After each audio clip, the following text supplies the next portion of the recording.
The buzzer sounds in Meep's signal. It's Meep. He hurries over, getting his overcoat and putting it on. At this hour? It is trouble. As he starts down to unbolt the door, I beg you, don't let her see a thing like this. counting without stopping. Anne, Peter, Mrs. Van Don, Mr. Van Don, myself, Stop it! Stop it! Mr. Frank, Margot, Anne, Peter, Mrs. Van Don, Mr. Van Don, myself, Mrs. Frank. You're keeping the big ones for yourself? All the big ones. Look at the size of that. And that? Dussel continues on with his dividing. Peter, with his shirt and trousers on, comes from his room. Stop it! Stop it! We hear Meep's excited voice speaking to Mr. Frank below. Mr. Frank, the most wonderful news. The invasion has begun. Go on, tell them. Tell them. Meep comes running up the steps ahead of Mr. Frank. She has a man's raincoat on over her nightclothes and a bunch of orange-colored flowers in her hand. Did you hear that, everybody? Did you hear what I said? The invasion has begun. The invasion! They all stare at Meep, unable to grasp what she is telling them. Peter is the first to recover his wits. Where? When? When, Meep? It began early this morning. As she talks on, the realization of what she has said begins to dawn on them. Everyone goes crazy. A wild demonstration takes place. Mrs. Frank hugs Mr. Van Don. Oh, Mr. Van Daan, did you hear that? Dussel embraces Mrs. Van Don. Peter grabs a frying pan and parades around the room, beating on it, singing the Dutch national anthem. Anne and Margot follow him, singing, weaving in and out among the excited grown-ups. Margot breaks away to take the flowers from Meep and distribute them to everyone. While this pandemonium is going on, Mrs. Frank tries to make herself heard above the excitement. How do you know? The radio, the BBC. They said they landed on the coast of Normandy. The British? British, Americans, French, Dutch, Poles, Norwegians, all of them. More than 4,000 ships. Churchill spoke, and General Eisenhower. D-Day, they call it. Thank God it's come. Last. I'm going to tell Mr. Crawler. This will be better than any blood transfusion. Stopping her. What part of Normandy did they land, did they say? Normandy. That's all I know now. I'll be up the minute I hear some more. She goes hurriedly out. What did I tell you? What did I tell you? Mrs. Frank indicates that he has forgotten to bolt the door after Meep. He hurries down the steps. Mr. Van Don, sitting on the couch, suddenly breaks into a convulsive sob. Everybody looks at him, bewildered, hurrying to him. Putty? Putty, what is it? What happened? Please. I'm so ashamed. Mr. Frank comes back up the steps. Oh, for God's sake. Don't, Putty. It doesn't matter now. Going to Mr. Van Don. Didn't you hear what Meep said? The invasion has come. We're going to be liberated. This is a time to celebrate. He embraces Mrs. Frank and then hurries to the cupboard and gets the cognac and a glass. To steal bread from children. We've all done things that we're ashamed of. Look at me, the way I've treated Mother. So mean and horrid to her. No, Annika, no. Anne runs to her mother, putting her arms around her. Oh, Mother, I was awful. Not like me. No one is as bad as me. Stop it now. Let's be happy. Giving Mr. Van Don a glass of cognac. Here, here. Schnapps. L'chaim. Van Don takes the cognac. They all watch him. He gives them a feeble smile. Anne puts up her fingers in a V for victory sign. As Van Don gives an answering V sign, they are startled to hear a loud sob from behind them. It is Mrs. Frank, stricken with remorse. She is sitting on the other side of the room. When I think of what terrible things I said. Mr. Frank, Anne, and Margot hurry to her, trying to comfort her.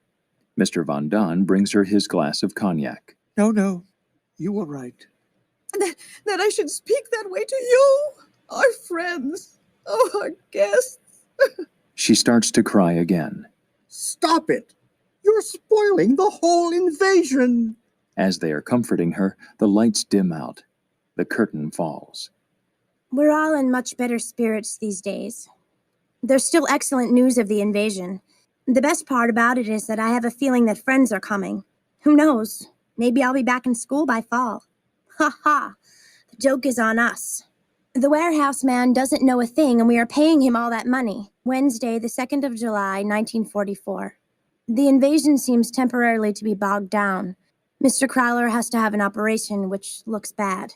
The Gestapo have found the radio that was stolen. Mr. Dussel says they'll trace it back and back to the thief, and then it's just a matter of time till they get to us. Everyone is low. Even poor Pym can't raise their spirits. I have often been downcast myself, but never in despair. I can shake off everything if I write. But, and that is the great question, will I ever be able to write well? I want to so much. I want to go on living even after my death. Another birthday has gone by, so now I am 15. Already I know what I want. I have a goal, an opinion. As this is being said, the curtain rises on the scene, the lights dim on, and Anne's voice fades out.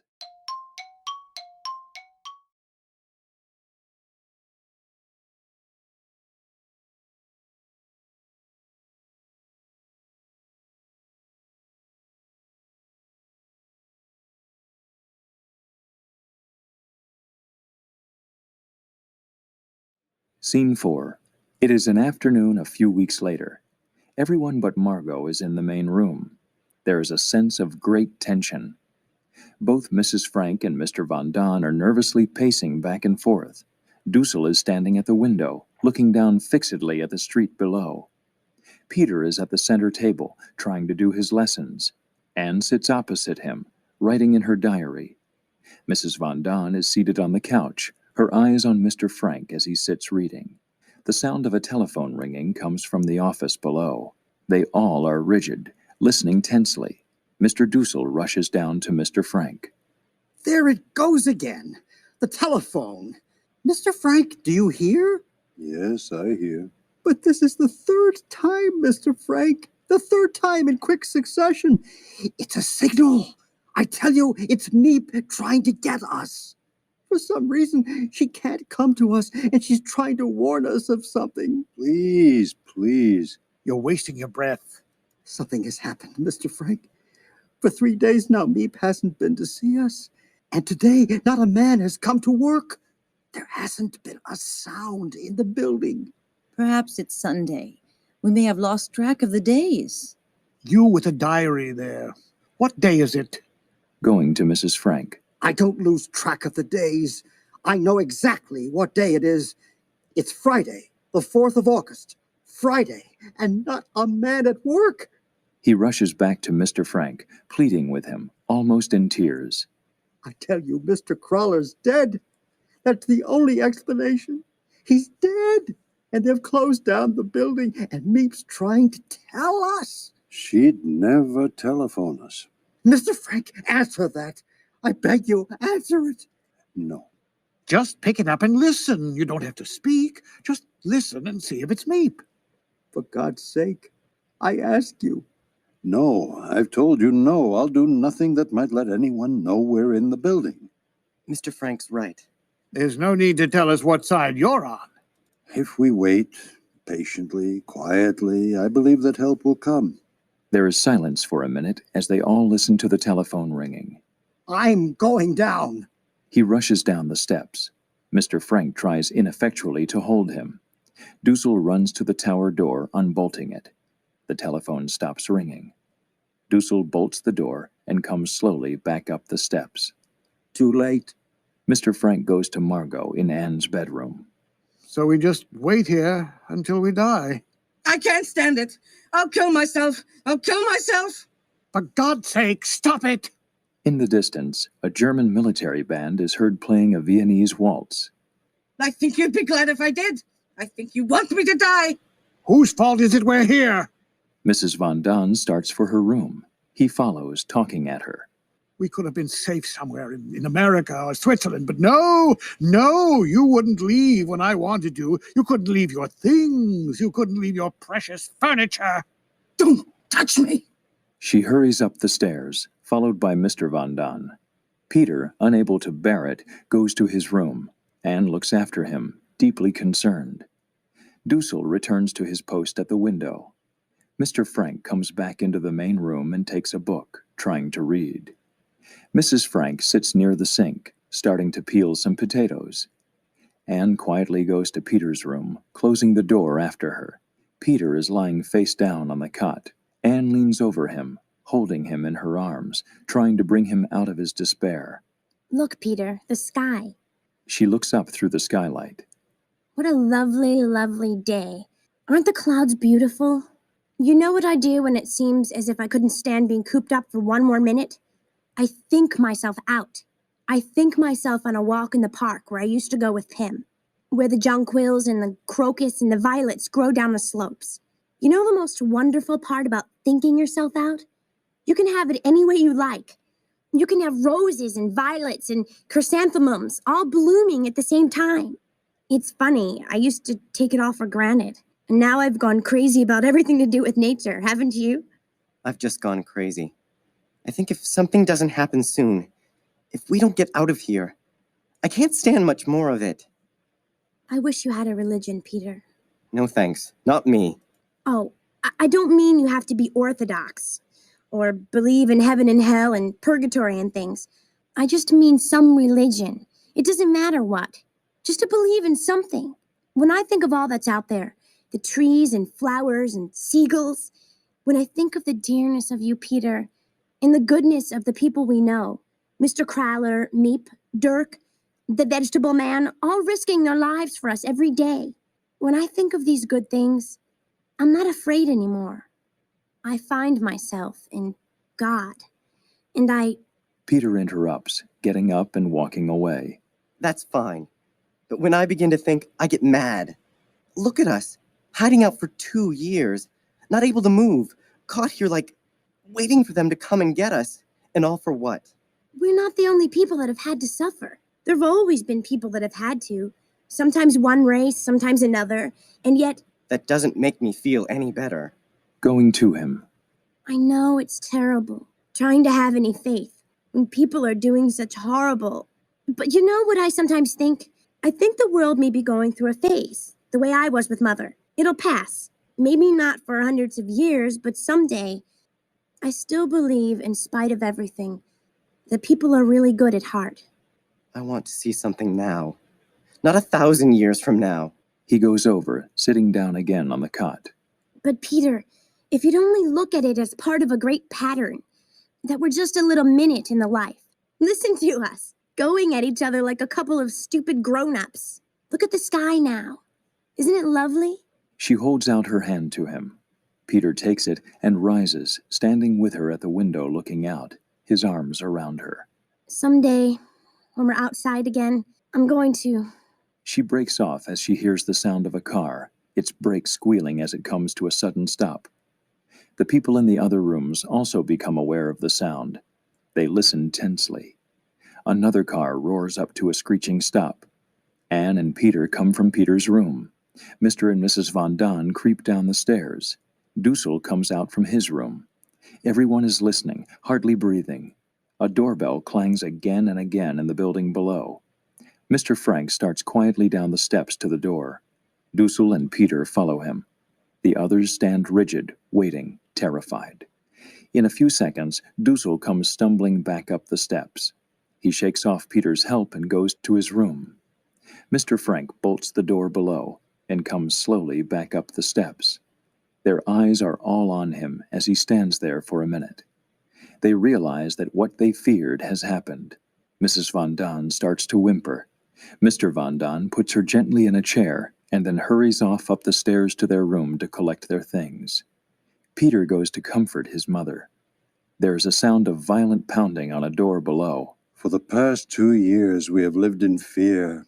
Now we can live in hope. The pounding below becomes more insistent. There are muffled sounds of voices shouting commands. Aufmachen! Schnell! Da drinnen! Schnell! Aufmachen! Schnell! Sir! Sir! The street door below is forced open. We hear the heavy tread of footsteps coming up. Mr. Frank gets 2 school bags from the shelves and gives one to Anne and the other to Margot. He goes to get a bag for Mrs. Frank. The sound of feet coming up grows louder. Peter comes to Anne, kissing her goodbye. Then he goes to his room to collect his things. The buzzer of their door starts to ring. Mr. Frank brings Mrs. Frank a bag. They stand together, waiting. We hear the thud of gun butts on the door, trying to break it down. Anne stands, holding her school satchel, looking over at her father and mother with a soft, reassuring smile. She is no longer a child, but a woman with courage to meet whatever lies ahead. The lights dim out. The curtain falls on the scene. We hear a mighty crash as the door is shattered. After a second, Anne's voice is heard. And so it seems our stay here is over. They are waiting for us now. They've allowed us 5 minutes to get our things. We can each take a bag and whatever it will hold of clothing. Nothing else. So, dear diary, that means I must leave you behind. Goodbye for a while. P.S. Please, please, Meep or Mr. Crowler or anyone else, if you should find this diary, will you please keep it safe for me? Because someday, I hope. Her voice stops abruptly. There is silence. After a second, the curtain rises. Scene 5.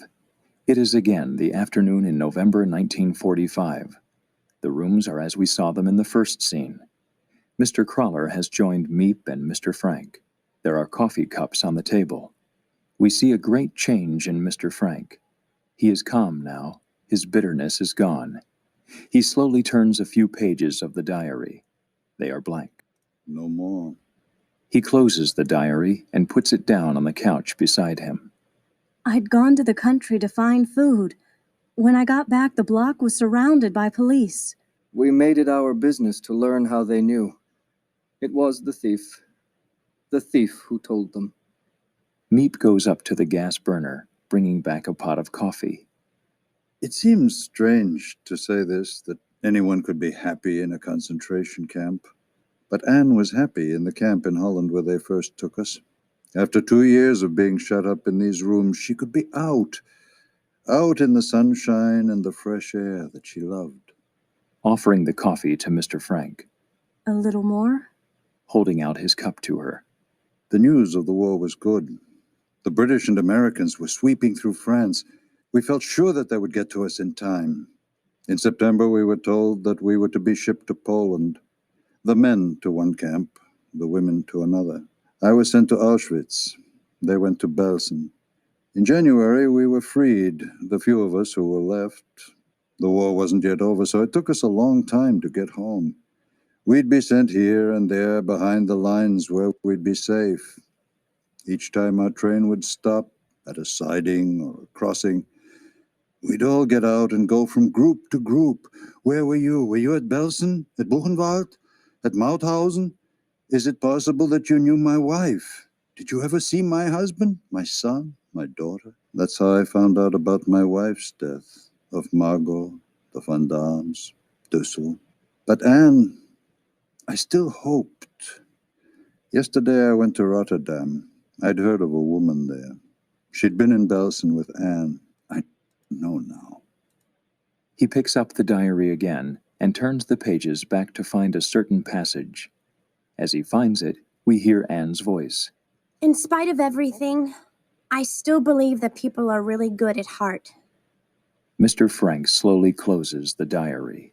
She puts me to shame.